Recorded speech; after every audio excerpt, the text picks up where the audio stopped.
when there's a belief of something that you love, and you dream of it, and you really believe in it and love it, you can do it, even if you have hundreds and hundreds and thousands of difficulties.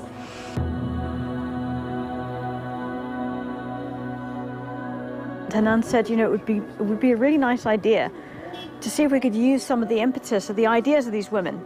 They're talking about ideas worth spreading within the Middle East, within a conflict zone, Israel, Palestine, and see what they're doing differently, and maybe focus on this region from a perspective of future abundance, future prosperity, future peace.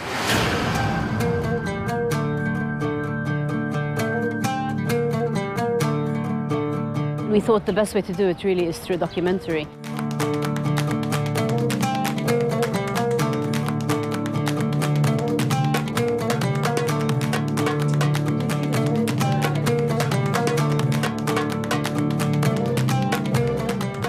I think we chose very consciously to focus on women's voices because, you know, we had, first of all, practically we had the privilege of being able to shoot around the TEDx Holy Land Conference, which was so focused on women. Perhaps on a more deep level than that, I think women can be immense drivers of change in any part of the world. They generally run the families. They generally are more in charge of what goes into their children's minds than anybody else. And I think that makes a huge impact on future generations. And they're also generally shortchanged when it comes to education and when it comes to a voice, politically or economically. So I think it's very important for us to give women that voice that they don't always have, especially in the Middle East.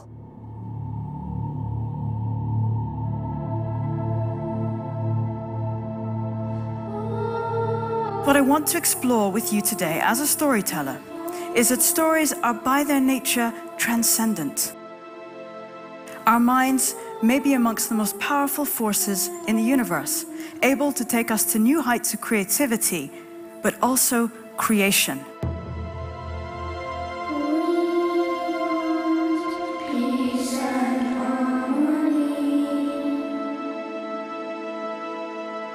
Planning from the future, of holding an ideal, however unrealistic, and working backwards from it.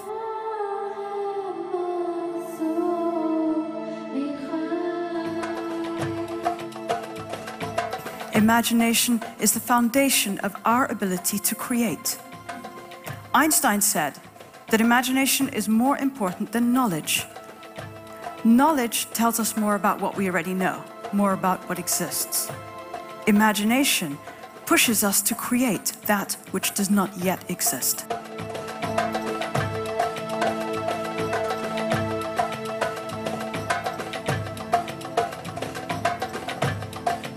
Well, anytime I think I hear the words platform and women, I think we're onto something good, especially if we're not talking about shoes. It's just a brilliant opportunity to bring people together, women together, and create some sort of a platform for dialogue and for exchange. I don't think you have to wait until there's peace to actually begin building a country or the economy. You have to start right ahead. I believe that I decide to go a place and already knowing that I am already in that place. If we say that peace between warring nations is impossible, perhaps it is because we are starting from here, from now, from where we have just been. What if we start from over there? What if we use the finest and most noble parts of these great creative minds of ours to envision a future that is dignified for both parties and work backwards from there?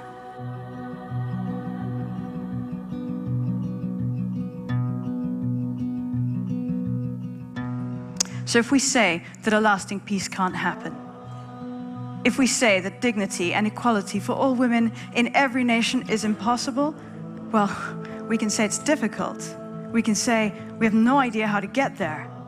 We can say that the way is filled with insurmountable obstacles, but if we can imagine it with enough intensity of feeling, then nobody can tell us that it cannot happen. Thank you.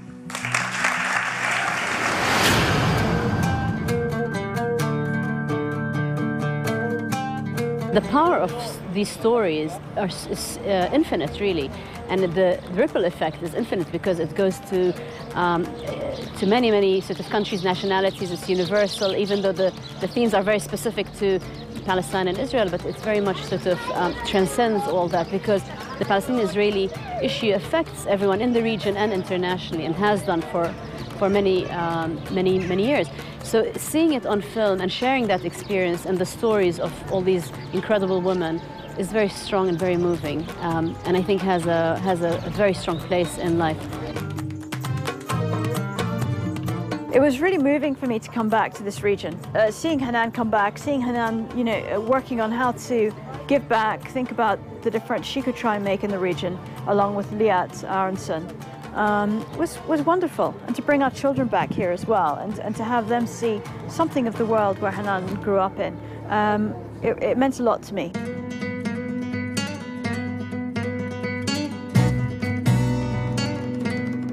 I was dragged around and pummeled down and pushed into the water.